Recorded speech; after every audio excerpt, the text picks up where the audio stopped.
तो इन सतलोक आश्रम वालों की तरफ से गुरुजी सतलोक जा चुके हैं, केवल शरीर शरीर है। और अब वहां पे टोल के टोल आ रहे हैं, और भक्ति के लिए कोई नहीं आ रहा, मोक्ष के लिए कोई नहीं आ रहा, सारे के सारे डिमांड लेके आ रहे हैं, डिमांड। और यही चलेगा अब आगे। भाई जैसे ये मंदिर हैं, मस्जिद हैं, चर्च हैं, गुरुद्वारे हैं, लोग क्यों जाते हैं वहां पर? कोई भक्ति करने नहीं जाता, क्योंकि भक्ति का तो उनको ज्ञान ही नहीं है। भक्ति तो केवल सतगुरु रामपाल जी के पंथ में सात संगति में है, बाकी संसार में भक्ति की छींट भी नहीं है। तो मंदिर में, मस्जिद में, चर्च में, गुरुद्वारों में, तीर्थों पर, धामों पर जो भी जा रहे हैं, क्यों जा रहे हैं? वो कोई मोक्ष के लिए नहीं जा रहा, कोई भक्ति के लिए नहीं जा रहा, केवल मांगने के लिए। बेटा हो जाए, बेटी हो जाए, पोता हो जाए, नौकरी लग जाए, काम धंधा चल जाए, केवल मांगने के लिए। अब वो स्थिति वो मंदिर मस्जिद वाली इन सतलोक आश्रमों की हो गई। अब इन सतलोक आश्रमों में जो भी लोग आ रहे हैं जगत वाले, वो केवल मांगने के लिए आ रहे हैं, केवल मांगने के लिए। भक्ति के लिए कोई नहीं आ रहा। कोई सोचे भाई गुरुजी के दर्शन करने के लिए आ रहे हैं, गुरुजी को जान गए, पहचान गए। जैसे वो गुरुजी का पोता अक्सर बोला करता है, हमें खुशी तो इस बात की है लोगों ने अपने भगवान को पहचान लिया। खाक पहचान लिया लोगों ने भगवान को। तुम तो पहचान लो पहले अपने भगवान को, तू तो पहचान ले पहले अपने दादा को। अरे भगवान गुरु तो बहुत दूर की बात है, तू अपना दादा भी ढंग से मान ले एक बार, सतगुरु रामपाल जी को। संसार क्या खाक पहचानेगा इनको? इनकी पहचान इतनी आसान है क्या? इतनी सस्ती वस्तु समझ ली क्या तूने परमात्मा को, जो गांव के गांव समझ गए कि ये भगवान है?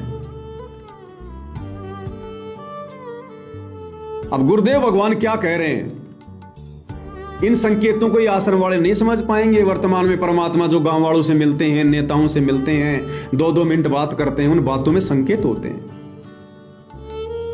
तो गुरुदेव भगवान क्या कहना चाह रहे हैं कि नादानों, विशेषकर हम सात संगति वाले ध्यान रखना, ये सारा खेल, ये सारे संकेत हम सात संगत वालों के लिए हैं। संसार को मोक्ष और भक्ति से सतगुरु रामपाल जी से कोई मतलब नहीं।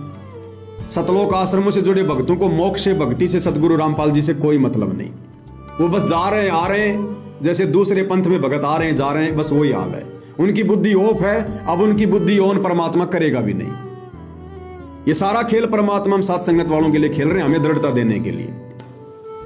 तो गुरुदेव भगवान हम सात संगति वालों को यह समझाना चाहते हैं कि बच्चों, ये सोशल मीडिया पर जो लोगों से मिलने के मेरे वीडियो आ रहे हैं ना, जो ये बना बना के डाले जा रहे हैं, इन वीडियो को देख के भ्रमित मत हो जाना कि गुरुजी के शरण में दुनिया आ गई, बड़े बड़े नेता आ गए, ये है वो है, हैं लोगों ने भगवान को पहचान लिया, परमात्मा को पहचान लिया, जय जयकार कर रहे हैं, आप तो भगवान हो, आप तो परमात्मा हो।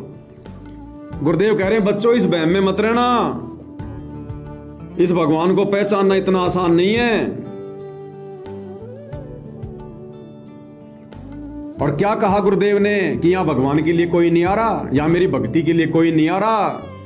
गुरुदेव कह रहे हैं बच्चों, ये तो मुझे शाबाशी देने आ रहे हैं, ये तो मुझे बधाई देने आ रहे हैं, कोई भक्ति के लिए नहीं आ रहा यहां पर, कोई मुझे परमात्मा मान के नहीं आ रहा। ये परमात्मा तो खाली 2 मिनट के लिए जब मेरे सामने होते हैं तब बोलते हैं ये, और बोले भी क्यों नहीं भाई।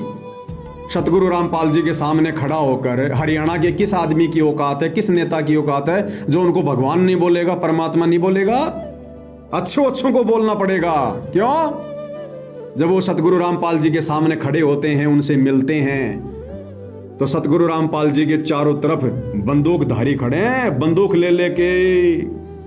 अरे उस समय तो भैया काल भी भगवान बोल देगा। इन नेताओं की तो औकात क्या है, सरपंचों की औकात क्या, उन बंदूक वालों को देखकर अच्छे बोल दें कि आप भगवान हो, आप परमात्मा हो जी, आप ही हमारे अन्नदाता हो, किसानों के मसीहा हो। अच्छे बोल दे भाई, क्योंकि बंदूक वाले खड़े हैं ना वहां पर। बाकी वैसे कोई भगवान नहीं मानता, कोई परमात्मा नहीं मानता। वो बंदूक वालों को देखकर परमात्मा बोल रहे हैं, भगवान मान रहे हैं। दूसरा, उनकी डिमांड पूरी हो रही है, उनकी डिमांड पूरी हो रही है। उनको मोटर पाइप मिल रहे हैं, उनको गौशाला मिल रही है, धर्मशाला मिल रही है, उनको सारी सुविधा मिल रही है, फ्री के मजदूर मिल रहे हैं। तो वो भगवान क्यों नहीं बोलेंगे भाई? वो तो जो मर्जी बुलवा लो उनसे। बाकी वैसे शोक में कोई भगवान नहीं बोल रहा संत रामपाल जी को। तो सात संगति वाले इस बहम में ना रहना कि भाई दुनिया गुरु जी को पहचान गई। आप और हमारा सौभाग्य है जो परमात्मा ने हमसे अपनी पहचान करवा दी। जीव की बस की बात नहीं है इस भगवान को पहचानना। उनका परिवार नहीं पहचान पा रहा, उनके साथ रहने वाले भगत नहीं पहचान पा रहे, वो सरपंच, वो नेता जो भक्ति के निकट नहीं, अपना स्वार्थ अपने घर से सोच के चलते हैं, वो क्या खाक पहचान लेंगे भगवान को? तो कोई भगवान भगवान नहीं। तो क्या कह रहे हैं गुरुदेव भगवान? ये गांव वाला बोला जी अब तो बड़े बड़े नेता आ रहे हैं, बड़े बड़े लोग आ रहे हैं। तो गुरुदेव कह रहे हैं ये मुझे शाबाशी देने आ रहे हैं, ये मेरे को शाबाशी देने आ रहे हैं जो काम मैं कर रहा हूं ना। अब ये फ्री में जो राशन बांट रहा हूं, फ्री में मकान बना रहा हूं, मोटर पाइप दे रहा हूं, ये मुझे शाबाशी देने आ रहे हैं। ये मेरे ज्ञान को समझकर मुझे भगवान कहने नहीं आ रहे। मैंने 1994 से ज्ञान दिया, उस समय तो कोई नहीं आया आज तक एक भी कीजिए आपका ज्ञान बहुत बढ़िया, आपका तत्व ज्ञान बहुत बढ़िया है जी, आप तो भगवान हो, आपने तो शास्त्र खोल के रख दिए। कोई नहीं आया आज तक। और जैसे ही परमात्मा ने फ्री में बांटना शुरू किया, ले जाओ ले जाओ, दुनिया आ रही, आप भगवान, आप भगवान, आप भगवान। तो क्या कह रहे सतगुरु रामपाल जी कि यहां मुझे कोई भगवान मान के नहीं आ रहा, ना कोई भक्ति करने आ रहा, ये तो मुझे शाबाशी देने आ रहे हैं ये नेता।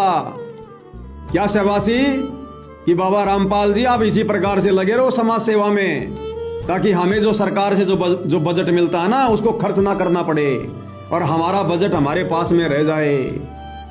आप इसी प्रकार से संगत का पैसा लगाते रहो अन्नपूर्णा मुहिम में, आप ये कुएं खुदवाते रहो, मोटर पाइप दबाते रहो, गरीबों के मकान बनवाते रहो, ताकि हमारा बजट जो हमें ऊपर से मिलता है करोड़ों में वो हमें खर्च ना करना पड़े। तो वो शाबाशी देने आ रहे हैं कि आप इसी प्रकार से करते रहो, करते रहो। खुद परमात्मा कह रहे हैं, मैं थोड़ी कह रहा हूं, देख लो। ना परमात्मा कितनी शक्ति दे, बड़े बड़े महारथी भी आवे हैं। अब भाई संत रामपाल महाराज जी तो रचावा कुछ शांति मिले, वो तो मैंने शाबाशी देना हुए हैं। हाँ शाबाशी देना आवे नेता है, लीडर है, करते रहो, बहुत अच्छा कर रहे हो, वो शाबाशी आप नो मानो देना। सुन लिया, गुरुदेव कह रहे हैं वो तो मुझे शाबाशी देने आ रहे हैं, मेरा हौसला बढ़ाने आ रहे हैं कि जो आप कर रहे हो बहुत अच्छा कर रहे हो। नो मानो ना परमात्मा कितनी शक्ति दे, बड़े बड़े महारथी भी आवे हैं। अब भाई संत रामपाल महाराज जी तो रचावा कुछ शांति मिले, वो तो मैंने शाबाशी देना हुए हैं। हाँ शाबाशी देना आवे नेता है, लीडर है, करते रहो, बहुत अच्छा कर रहे हो, वो शाबाशी आप नो मानो वो शाबाशी लेने भी नहीं आ रहे। क्लियर हो गया? वो नेता, वो गांव वाले, सरपंच, प्रधान जो जय जयकार करते आते हैं, गुरुदेव कह रहे हैं मुझे शाबाशी देने आते हैं, अर्थात वो खुद भी शाबाशी लेने नहीं आते, खुद भी मेरा आशीर्वाद लेने के मकसद से नहीं आ रहे। वो ये परम संत है, जो वचन बोलेगा ना सत्य है। क्या कह रहे हैं? मुझे शाबाशी देने आ रहे हैं, यानी दुनिया की नजरों में, वीडियो में उनको आशीर्वाद देते तो संत रामपाल जी दिखाई दे रहे हैं, लेकिन असल में वो संत रामपाल जी का आशीर्वाद भी लेने नहीं आ रहे, वो तो संत रामपाल जी को शाबाशी देने आ रहे हैं, क्योंकि ये तो अंतर्यामी भगवान है, सब जानता है ना। शाबाशी लेने आ रहे हैं, शाबाशी देने आ रहे हैं। तो इन मूर्खों के टोल में सतलोक आश्रम वालों ने, गुरु के परिवार ने अपने जैसे मूर्खों के टोलों को आश्रमों में बुलाना शुरू कर दिया। इसलिए भाई और बहनों, सीधा इसार जेल से परमात्मा साध संगति में ना आकर इन सतलोक आश्रमों में गए, क्योंकि परमात्मा साध संगति में गंदगी नहीं फैलाना चाहते, मूर्खों के टोल को नहीं बुलाना चाहते। अन्यथा आना तो भगवान ने साध संगति में था।